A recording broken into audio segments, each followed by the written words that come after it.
There are a number of constants in my life presently, but throughout the entirety of my 31 years thus far in this life, one constant has always been there: video games. While I indeed am a lover of other things, such as professional wrestling, anime, music, sports, and much more, video games have always been an integral part of my life. I truly believe that without the many games I have played over the years, that I would not be the person I am today, and perhaps maybe not even alive to this day. Through at least over 20 full years of playing games, few are games that I call great, and even fewer I call legendary. There are many I call my favorites, but only one can be the favorite. That game is Final Fantasy X. There are so many games that I've played throughout my entire life. Hell, there's a ton of games within the Final Fantasy series alone. So what makes Final Fantasy X my favorite game of all time? Well, let's take a look. Hello everyone, I'm Adam aka CSRadical, and welcome to the Radical Recall. This podcast is going to be different from all the other shows that you can listen to me on. While shows like the anime-based Church of Weeb, the professional wrestling-themed Radical Wrestling Podcast, or especially the extremely random VCR podcast that I run with my friends Vish and Chris, the Radical Recall is a podcast designed as a polar opposite to all my other shows.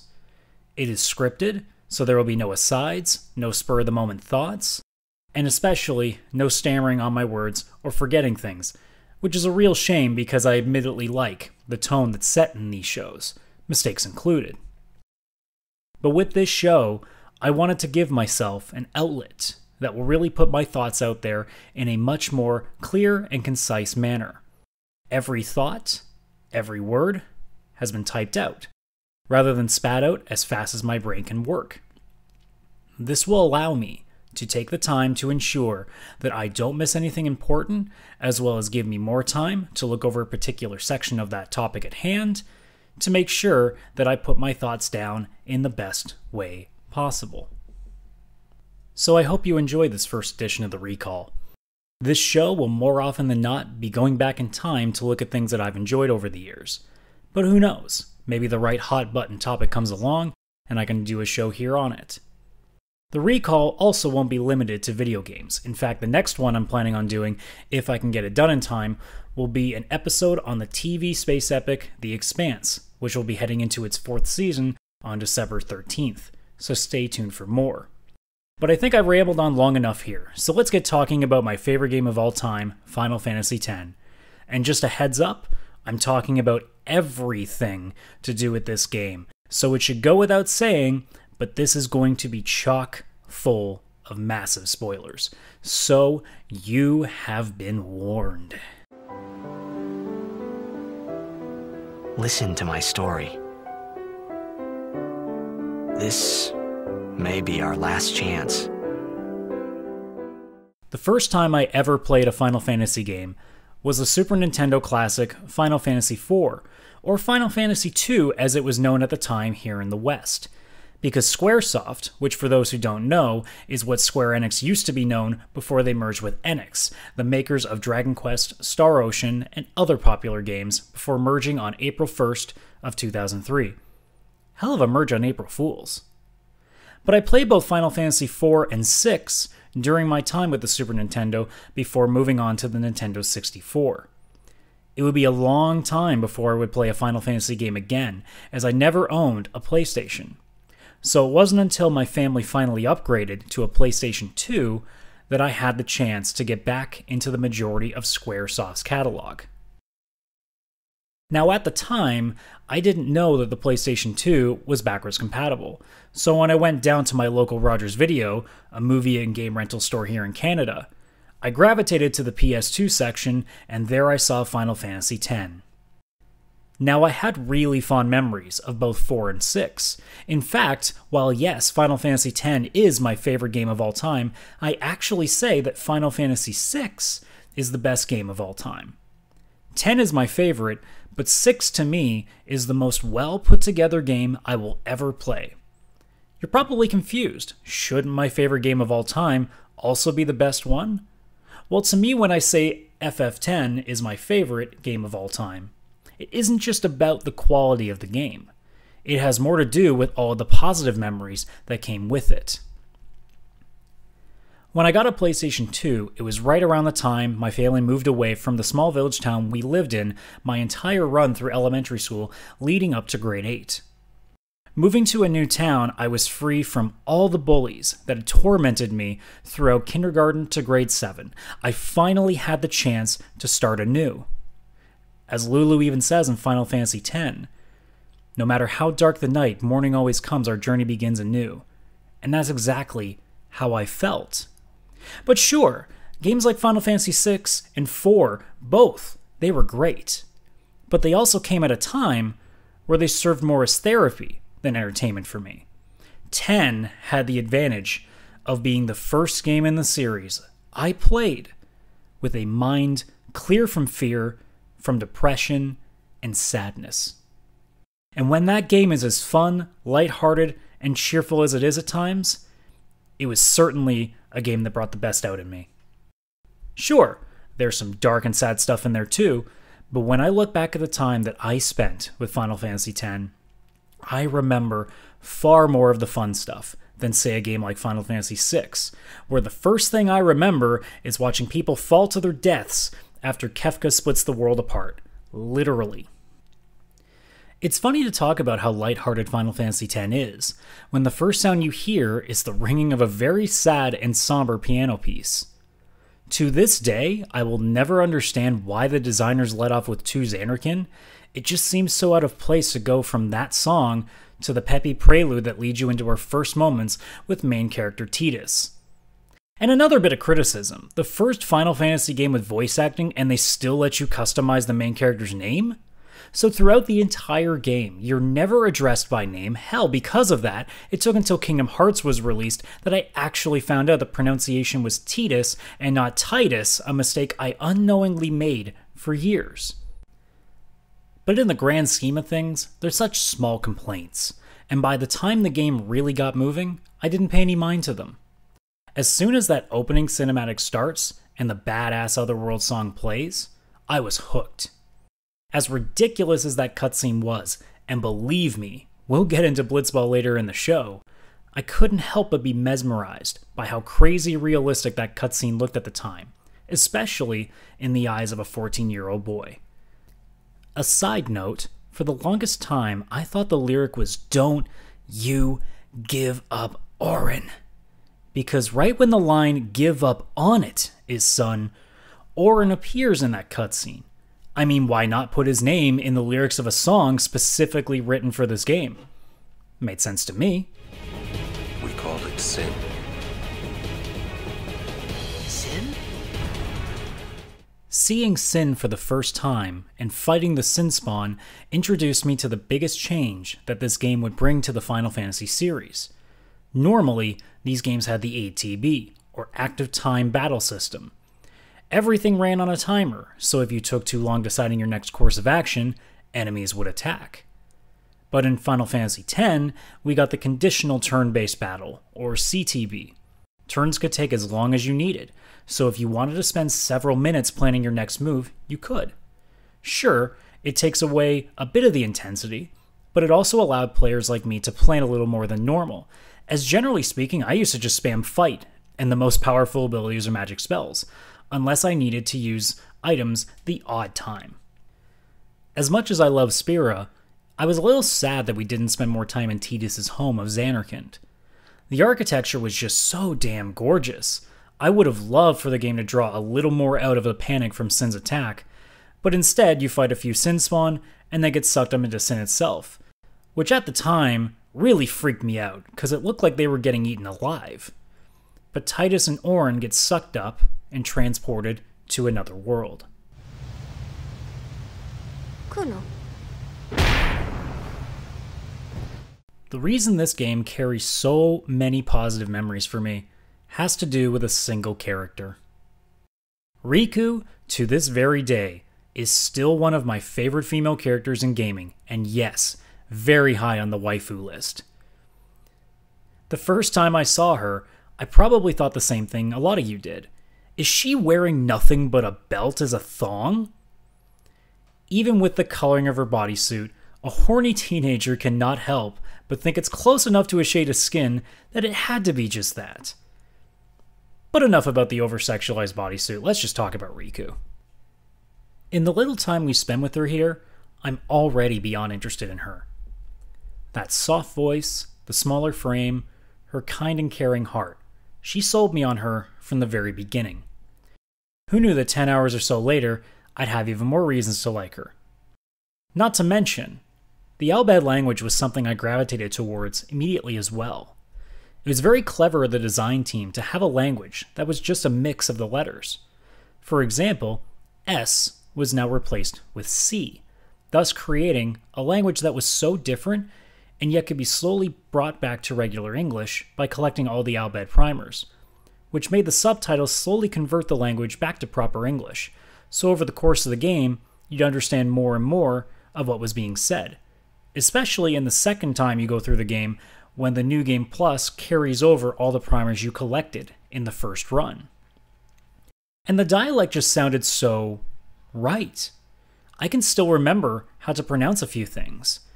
As the audio clip showed, Kuno is sorry, Kridib is shut up, and Shopakuchacho stands for maybe someday, which is a common phrase used when the fanfiction crew gets moving on a Tidus-Riku pairing. Again, much like the early moments in Xanarkand, this bit of the game was just too short.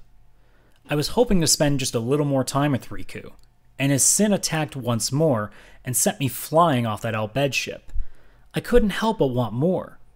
Sure, they got enough to move things forward. We established that Tidus was definitely not in a world with the same level of tech as the world that he came from. We heard straight from Riku's mouth that Xanarkand has been in ruins for over a millennium, telling us that we aren't in another world, but rather the future, after Sin's destructive rampage of the entire world. But still, I wanted Riku to stay in my party, and yet she left so soon. Awakening once more at Besaid Island, somehow not dead because of those blitzball lungs, even though it looked like his head was underwater the whole time, we get introduced to our next party member, Wakka, as well as blitzball still being a thing in this world. It's even more curious because the ball retains its exact shape and design after over 1,000 years, which is incredible and admittedly quite unrealistic when you think about it. But with nothing else to do, Tidus naturally joins Wakka and his team, the Besaid Aurochs, who are the equivalent of any sports team you can think of that has sucked for more than a decade. I'll let you fill in the blank. The Aurochs haven't won a game in 23 years, which is just insane. Even the worst teams in every sport luck into at least one win. But 23 years? Man, even the Toronto Maple Leafs can pull a win once in a while. Naturally, Tidus doesn't stay still for long. Being introduced to the Temple of the Faith in Besaid, he hears about a new summoner who hasn't returned from her trial since entering the day before. So of course he barges in despite being told not to, because why follow rules in a world where you know nothing about yet? And this is where we're introduced to the bulk of our team, in Kamari, Lulu, and of course, Yuna, who is yet to discover her love of hot pants. She had just passed her trial and unlocked the ability to summon Valifor, the first of many Aeons, or summons in the game. I relied so heavily on Aeons in my first attempt to play through the game. In fact, here's a crazy story. The first time I played this game, it was a 7-day rental, so naturally I was trying to breeze through this as fast as I could. In doing so, I didn't really pay attention to everything, including the most important thing of all, the sphere grid. I thought the sphere level on the party screen was my level. Yep, I didn't pay attention to the fact I wasn't learning new spells and abilities, and my power wasn't really increasing. I just thought that's how hard the game was. So yeah, you're hearing that correctly. I played through the game without leveling up. You want to know how far I got until I finally hit a wall? The Calmlands Golem boss. Yeah, I'm not kidding. The Calmlands. My idiocy aside, I was curious about Yuna. while the other party members were kind of pushed to the background. Granted, 14-year-old boy here, Yuna had some side bra going on, and I wasn't really into older big-breasted women like Lulu. So again, the horny teenager had to go in one direction. By the way, Yuna in the game is 17, Riku is 15, and Lulu, 22. Yeah, real old. Yuna, though, had that shyness that made me quite curious, while everyone else hadn't really gotten my attention just yet. She kept me intrigued in the early part of the game before the story really took hold, as the first real big event wasn't far away. I was in a foreign world. I wasn't going home. This was my new reality, and I was stuck in it for good. The first place you get to after Besaid is Kilika Island, or at least what's left of it. This is the truly horrifying scene of the game. Kefka in Final Fantasy VI destroying the world halfway into the game. But this? First few hours.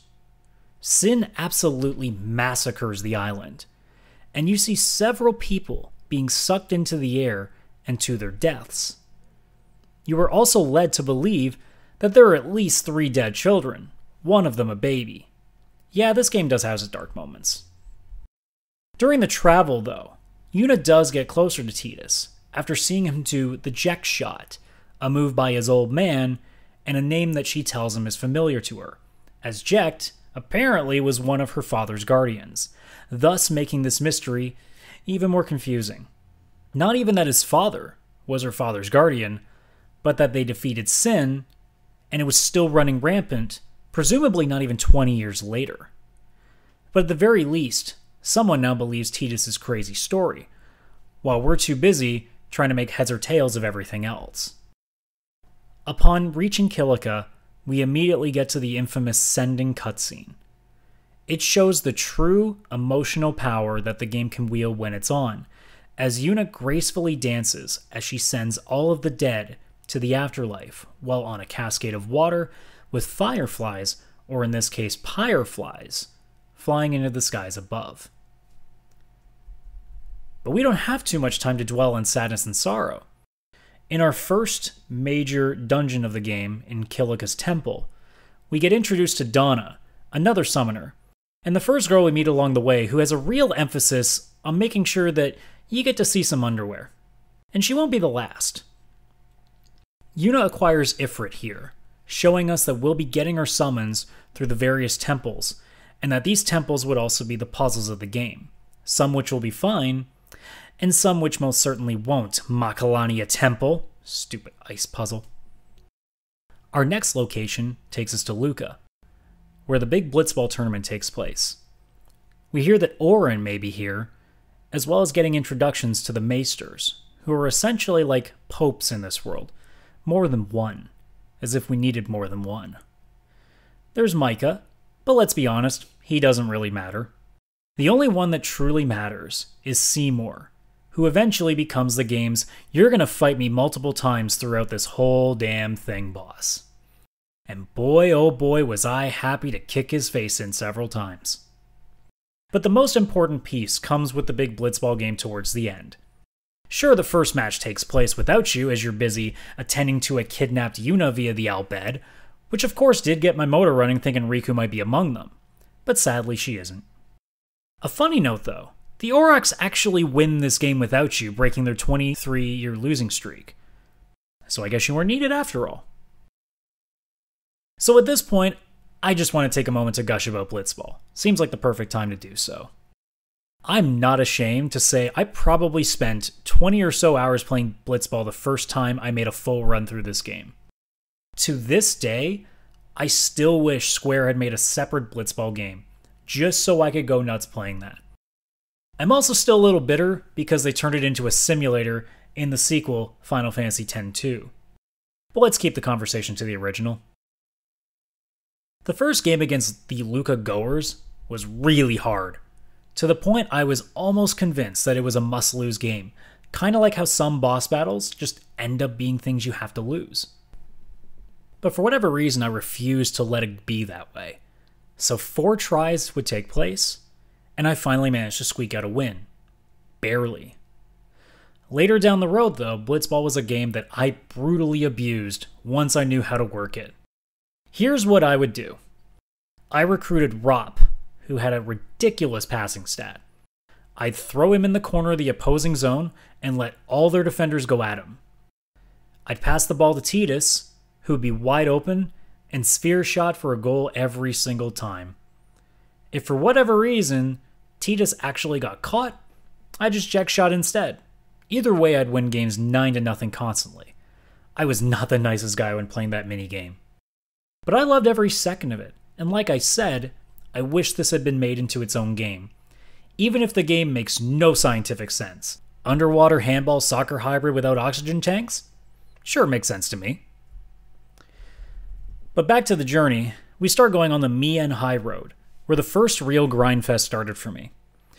Now with Orin fully in my party, I started running my Titus Yuna Orin trio and refused to use chocobos, despite my need to hear that classic song. Along the way, we meet Rin and Rin's travel agency, and then soon the Chocobo Knights, specifically Lucille, another pantsless girl in this game. I told you it was a thing. As we hit the Mushroom Rock Road, we get to another infamous moment in the game. Operation Mihen, where at one point you can decide the fate of a side character, or at least two of them. Luzu and Gata, characters that have been following you since Besaid Island, one of them will live and one of them will die during this mission. The first time I ever did this, I lost Luzu, because I didn't really know I could do anything. I just assumed he was supposed to die. But that changes when I found out that you can just keep pushing Gata to be the one who dies. Just say, hey, you want to fight in this battle? You should go to the front lines. And he goes, you know what? That doesn't sound like a really terrible and dumb idea. Sure enough, he dies. Or as Luzu says, pushed his luck. But they're not the only ones that are dealing with this. There are several, in fact hundreds of lives that seemingly lose their lives in this battle with Sin. There are the Crusaders, who belong to the Yevon religion, along with several Al-Bhed, who are the only people who used the banned machines, or Machina.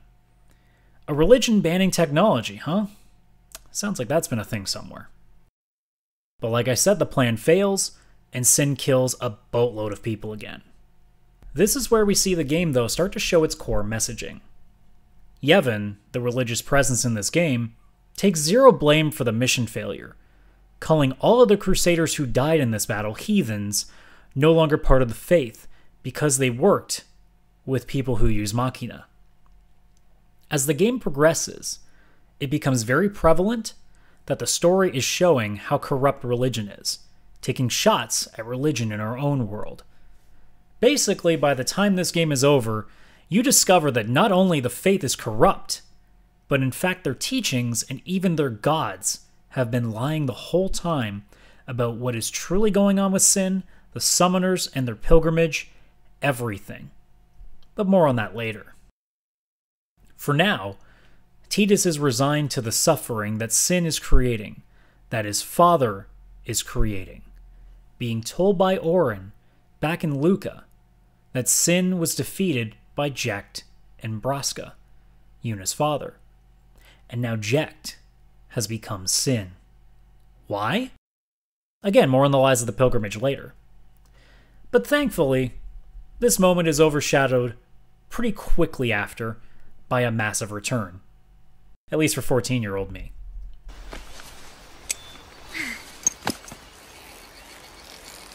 Thought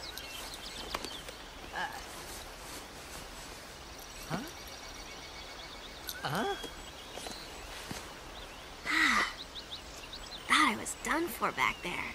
En route to Jose Island on a shoe puff, which I can only describe as a water elephant that is used as a riverboat, the crew run into this massive piece of Machina, which they fight underwater.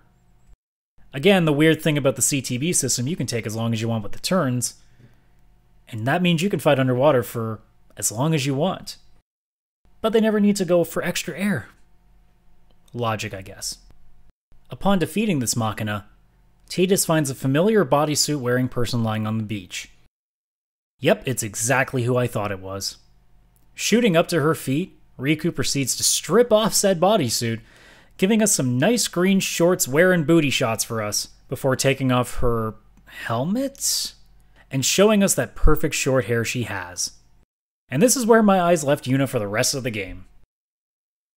Speaking of eyes, we see Riku's eyes for the first time, which has this weird swirl in her pupils. So she's got gorgeously unique eyes too. But she really didn't need to sell me anymore. I already was in. She finally joins the party, this time for good. But there's a bit of a snag. So Waka is, let's be honest, quite racist when it comes to the Albed. So the truth of Riku's origins are at least kept quiet for the time being. But truth be told, I'd have dumped him in a heartbeat if he tried to kick her out of my party. But since my eyes were no longer on Yuna, works out perfectly that douchebag Seymour has his eyes on her. Heading to Guadalsalam, his homeland, he invites the crew to his mansion, but mostly just to woo Yuna, showing her all these fancy visions and stuff before proposing to her, saying he'll be her Zeon, the husband and guardian of the first summoner to ever defeat Sin, Yunalesca. Oddly enough, that name being similar doesn't actually end up meaning anything. Seems Braska just like Yuna rather than Leska for his daughter's name. Yuna doesn't respond to this proposal, but you get the feeling that it's going to happen, whether she wants it to or not. And just when you didn't hate Seymour enough already, before leaving Guadalsalam, you find out his father, Jiskel, is an unsent, which is basically a ghost who remains after dying an unclean death. You know he killed his own father, but it's not time for the game to reveal that yet. And to make things even stranger, during Yuna's sending of him, Orin falls to his knees. First time around, I thought nothing of this, and in retrospect, I have no idea why. Whoa! Whoa! That was a close one. Stop kidding around. Yes, ma'am.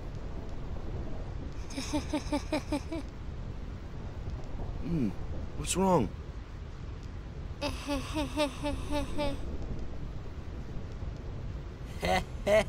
You're giving me the creeps.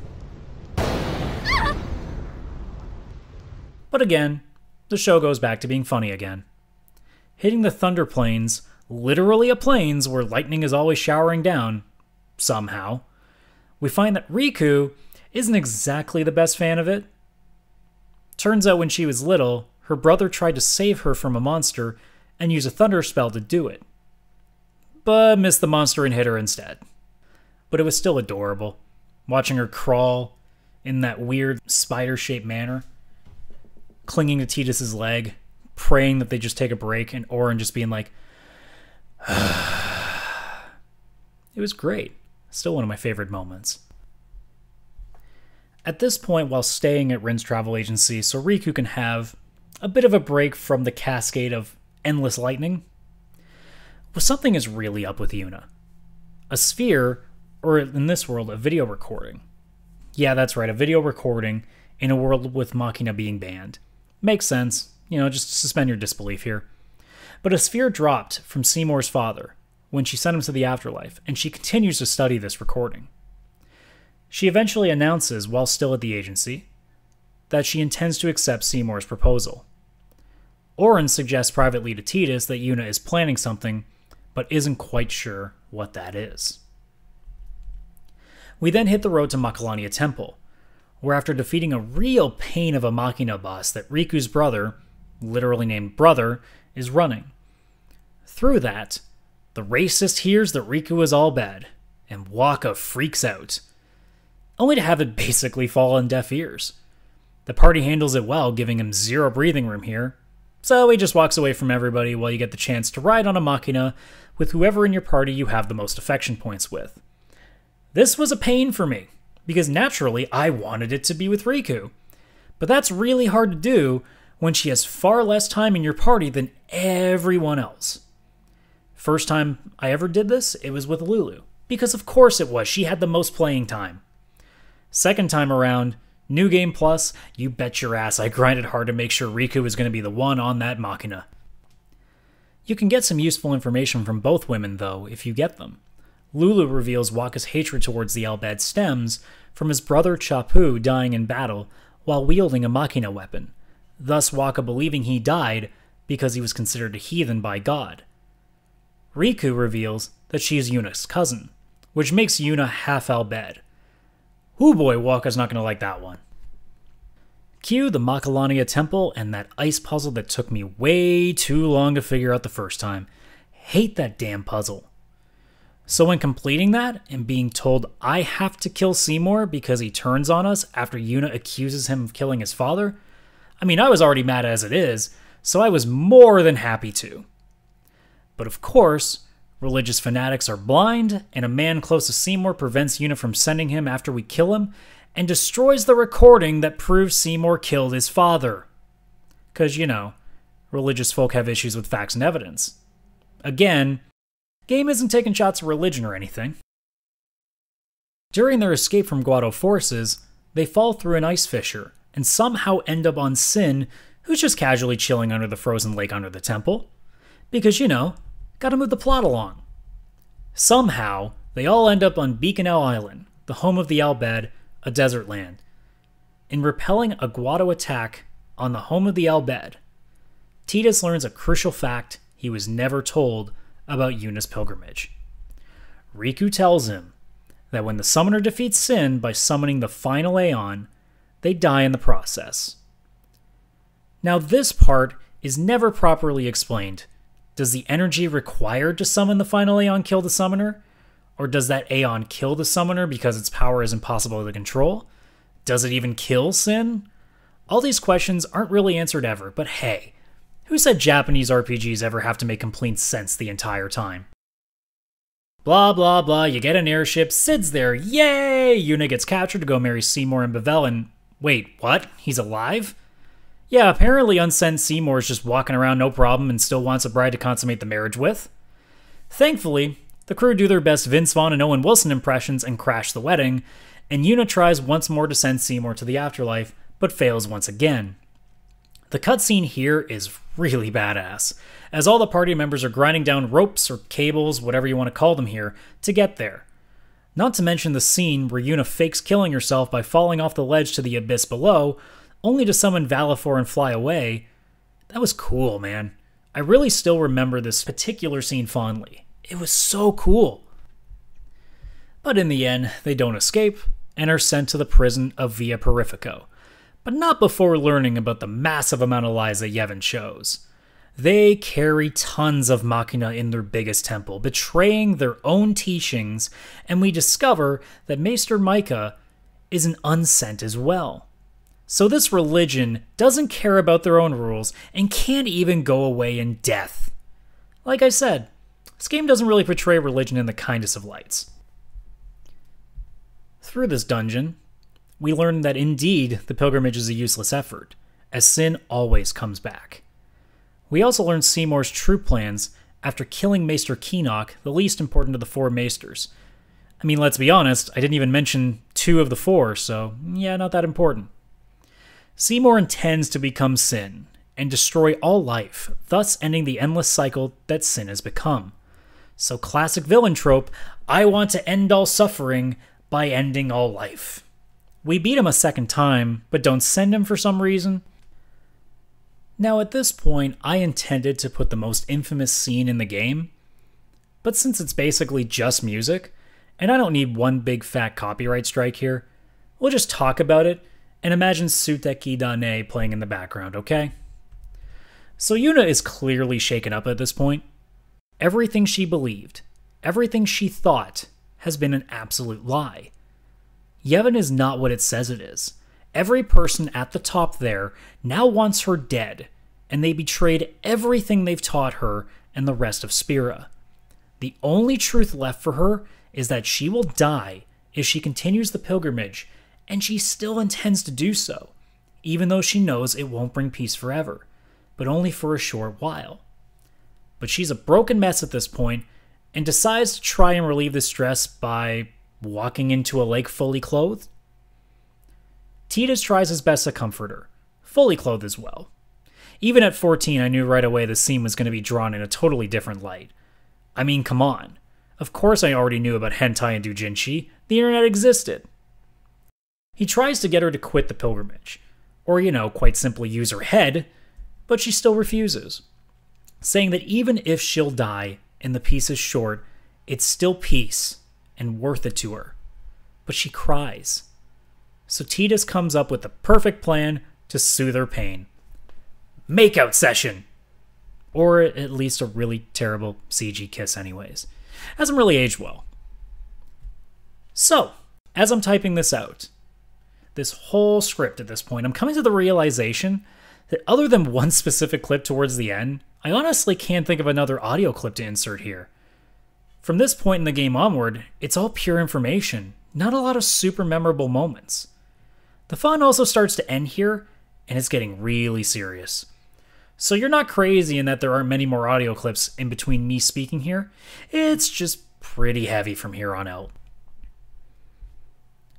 So here's all the complicated information we get, all the way from Mount Gagazet to pretty much the final fights with Sin.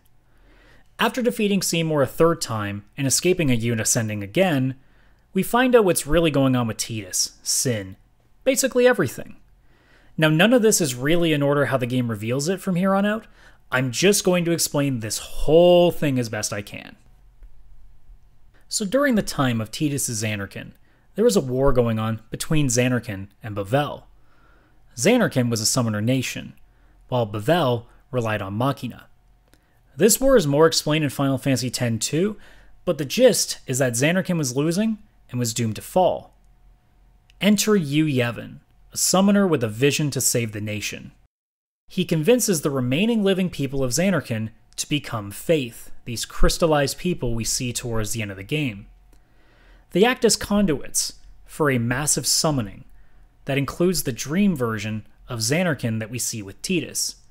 So actually, Titus, Jecht, and all the people we've seen in that Zanarkand don't even truly exist. They're just dreams put into this fake Zanarkand by the Faith. The only reason those two exist is because Sin touched them and allowed them to be real, so long as Sin exists, mind you.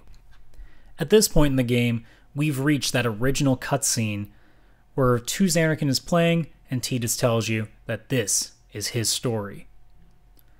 So Sin was created by Yu Yevon as the ultimate Aeon that would keep this dream Zanarkand from being found, thus preserving Zanarkand in some way, even in defeat from Bavel. However, Sin had one more objective: to ensure no civilization ever reaches the level of technology that the Machina War took place in, thus explaining why Machina was banned in the Yevon teachings. So a bit of a shot at how our reliance on technology only creates more weapons of war. However, this creation couldn't be controlled by Yu Yevon, so Sin eventually just attacked everything, including the real Zanarkand, thus bringing Spira to where it stands today. Yevon's daughter, Yunalesca, yes, that Yunalesca, would devise the first plan to defeating Sin, being the first to summon the final Aeon and killing Sin, as well as herself in the process. But she became an unsent, and decided to act as the creator of the final Aeon. As we discover, Yuna can't actually summon the final Aeon herself. Yunalesca is the one who can. Her defeat of Sin did create a time of peace for the world, but Sin would return and destroy all the Machina using civilizations again, thus creating the teachings that put Machina on the ban list. From here on, you had all the various pilgrimages, having summoner after summoner defeat Sin, die, and become a high summoner, bringing a time of peace before a new Sin returns. The Yevon teachings were devised to give Spira hope, but knew that Sin would never truly be defeated. This current edition of Sin, being Titus' father Jecht, uses the last bit of awareness he has while as Sin to go to the Dream Zanarkand and bring Titus into the real-world Spira. Jecht had accidentally been touched by Sin when he went out to sea, training to make a return to Blitzball after going through a slump. Through his journey guarding Braska, Yuna's father, he becomes the final Aeon, and thus decides to bring Titus in, hoping he can be the one to end the cycle. When reaching Xanarkand, the crew meet Yunalesca to make the final summoning, only for Yuna to refuse, as she doesn't want to sacrifice any of her friends to become the final Aeon and soon Sin. Yunalesca tries to kill them to keep the tradition alive and fails, finally fading away to the afterlife after over a millennium of being an unsent. We also learn at this time that Orin has been an unsent all along, Yunalesca killing him after he lashed out at her when Braska and Jecht were lost during the final summoning. Luring Sin for a final showdown, they enter Sin's insides and fight their way through, because of course a monster's innards has a perfectly designed dungeon filled with monsters and treasure chests. Inside, they fight Seymour one more time. Don't ask me how he got there, but they defeat him, and Yuna finally sends him. I was still holding out for one final battle with him. Part of me even genuinely thought he would turn into the final boss. Instead, Yu Yevon is the final boss. Don't really know what he looks like, it's just this glowing thing. Because, Final Fantasy and their final bosses are fantastic all the time. After defeating Jecht in his final Aeon form and burying the hatchet with his son and disappearing forever, Yevon appears and starts possessing all of Yuna's Aeons, one by one, as his only instinct left is to possess any Aeon he comes into contact with. Once all the Aeons have been killed, Yevon is left alone and is defeated by the crew. And this is where we reach our end. Sin and Yevon are gone, which means the Faith have been released to the afterlife, and Dream Xanarkand is no more. Orin requests Yuna send him, and does, and Tidus is on the verge of disappearing. Yuna refuses to let him go, and the most heartbreaking moment in the game takes place, when she runs to hug him, and goes right through him, falling to the ground. He hugs her as best he can, before leaping off the ship, disappearing forever. Unless you unlock the special ending in Final Fantasy X too. But the eternal calm has come, and the game is over. Speaking of Final Fantasy X too, we got time, why don't we sum it all up? Basically, Yuna and Riku go through massive costume changes. Yuna in hot pants, Riku in a bikini. They find this broody white-haired girl named Pain, what a name, and they go on a Charlie's Angels style adventure that has them looking for a man named Shuyin that they see in a recording that looks a lot like Tidus. Through all this, they find out about a weapon underneath Bavel called Vegnagun that was going to end the Machina War 1,000 years ago, but was never used. Shuyin is a man who died during the Machina War trying to prevent his lover Len from entering the war as a summoner. Len also just happens to look like Yuna a little bit. He tried to sneak into Bavel and use Vegnagun, but somehow Len followed him and stopped him, eventually being caught, and both were shot and killed. But because Len didn't tell him how much she loved him, he becomes hateful, and though not an unsent for some reason, he exists in the world trying to possess people, so he can use Vegnagun, this time to destroy Spira for not learning from the lessons of the Machina War. He's defeated, and then things get weird. So if you complete the game with more than 75% completion, the Faith apparently have found Tidus's Pyreflies, and send him back to the real world if Yuna wishes so. Of course she'd say yeah. Here's the confusing part. We're led to believe that Tidus isn't a real person. He's just a dream character created by the Faith, who devised the image of the Dream Xanarkand world that was created by Yu Yevon all along with Sin. So how is Tidus, presumably to not even be a real person over 1,000 years ago, able to be found by his Pyreflies that shouldn't even exist?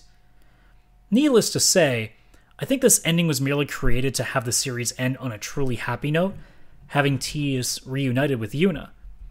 At the time when I played it, it was a really happy ending. But in retrospect, it's a little confusing. But there you have it. That's Final Fantasy X, at least in story form. There's so many things I can still talk about beyond the story, but since the show is running quite long as it is, allow me to just rattle off a bunch of things in succession here. The music in this game is incredible. To this day, it's the only video game soundtrack I've ever purchased on its own. Not as a special bonus in a game package, no. I bought this CD at the only nerd culture store my small town ever had, called the Outer Reaches. We had game stores, trading card stores, board game stores, but never truly a store that had everything, especially anime and manga, all in one place. Randomly one day I walked in just to browse around the store because it's near my house and on the way home from high school. And the store had one new copy of the soundtrack sitting there on the shelf. And it was more expensive than a regular CD. But I bit that bullet and bought it because I had never owned a video game soundtrack before. At the time, soundtracks weren't a given with games. There weren't the crazy number of special editions we see today. So you bet your ass I wanted that copy. There's so many songs I can name here. As I typed this entire script out, I was listening to the entire soundtrack on Spotify, since Square finally understands the internet and puts all their soundtracks there. As I'm typing this specific sentence, ironically enough, the ending theme is playing, and I truly forgot until this very moment how beautiful this song is. The oboe parts specifically really do a number on my heart. But aside from that, and other songs I mentioned earlier like To Xanarkand and Otherworld, these themes that really stick out to me are the following. Besaid is a truly wonderfully soothing song. Spira Unplugged just makes me want to break out a guitar and play it every time I hear it. Luca is a really chill tune. Both the Splendid Performance and Blitz Off are great tracks that immediately bring out all the great memories I had playing Blitzball. Auron's theme and Riku's theme stand out as the better character themes, Auron's being super cool and Riku's being just so damn happy. Lastly, Seymour's theme is quite possibly the best single-use boss battle theme in any game I've ever played. Like I said, this soundtrack is absolutely incredible, my personal favorite in the series, and second all time, behind Chrono Cross, which just isn't fair considering all the great guitar music Yasunori Mitsuda created for that game. Over time, the characters in this game have really grown on me. I really didn't like Lulu at all when we first played through, and over the years, I've really liked her over time. She's still no Riku, but she's not the old woman that 14-year-old me hated for the first time.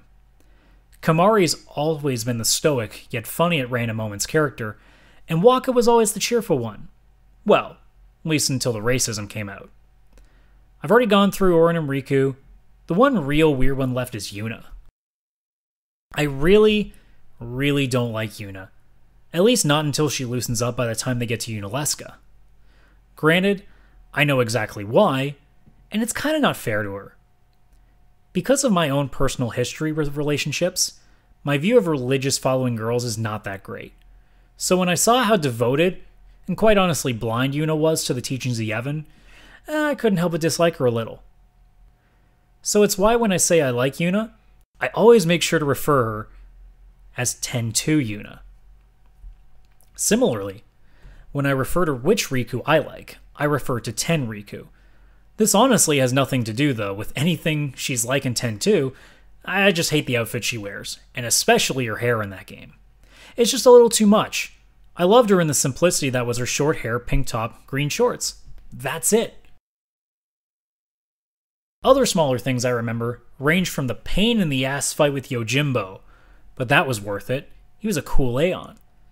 Speaking of cool Aeons, imagine my shock when going on GameFAQs after starting my second run that you could actually get Anima, the Aeon Seymour summons at one point, as your own summon. Yeah, I mean Anima was creepy, but yet so damn cool.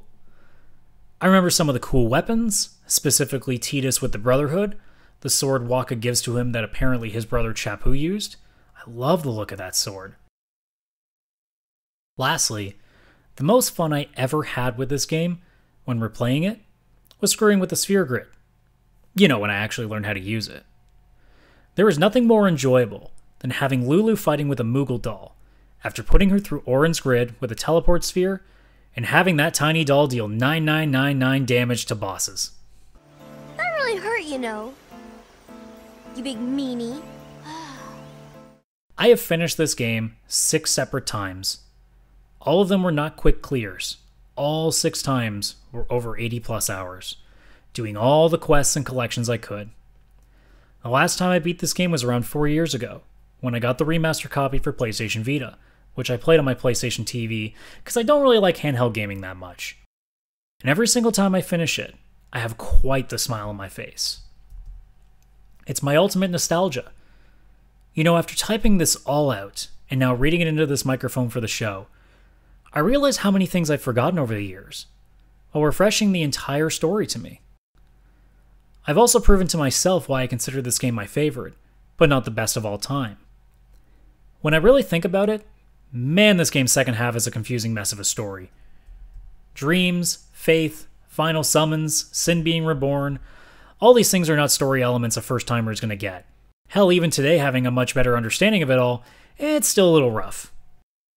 But what always gets me past it is the memories from the first half especially. Blitzball, Riku, Kamari trying to smile, Tidus's really weird laugh. Yeah, the ha ha ha ha, that laugh. The Shoe Puff driver's ridiculous accent, you know, rides the Shoe Puff?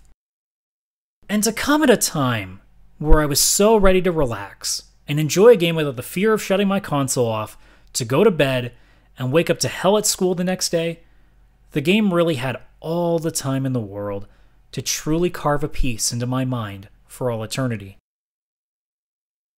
And well, I suppose the hot spring scene in 10-2 also has a place for a different reason. Yuna at least. I didn't know what the hell Riku was wearing in that scene. Like I said, 10 Riku only. Thank you so much for checking out this show. It has been a blast for me to go through this wave of nostalgia, listening to the music, remembering all the moments, all that jazz. This was a hell of a project for me to take on, considering the time constraints I have. The reason my podcasts generally are unedited and unscripted, and the videos aren't some crazy edited video with tons of footage, it's not because I'm lazy, but because I don't have enough time to pull it off regularly. The video is obviously still the same here as any other show, but audio-wise, this has been a much different project. A full script, which I spent 6 hours writing out, being recorded and edited to be as perfect as possible. No flubbing of words, no struggling to think of information, just one fluent show. I still enjoy the realism of my other shows, but because it's literally just me talking. But this is a different beast. One that I wanted to do, to prove that I could do something like this. So I hope you enjoyed this show, and hopefully there will be a second episode. If you're watching this on YouTube, please like the video if you enjoyed it, subscribe to the channel, and leave a comment below about what you thought about the show. I'd really appreciate any sort of criticism. If you're listening to this on an audio platform, if you have the ability to rate the show, please do so. Otherwise, if you want to reach me, you can hit me up at Twitter at CSRadical, or email me at askcsradical@gmail.com. Lastly, if you're interested in any other podcasts I do, there's the Radical Wrestling Podcast and the anime-themed Church of Weeb, which are uploaded as the same YouTube channel as the show. There's also the VCR Podcast, a show I do with a couple of friends, which is available on anchor.fm/VCR podcast or on my YouTube channel as well. This has been the first episode of the Radical Recall. I'm CS Radical, and thanks for stopping by.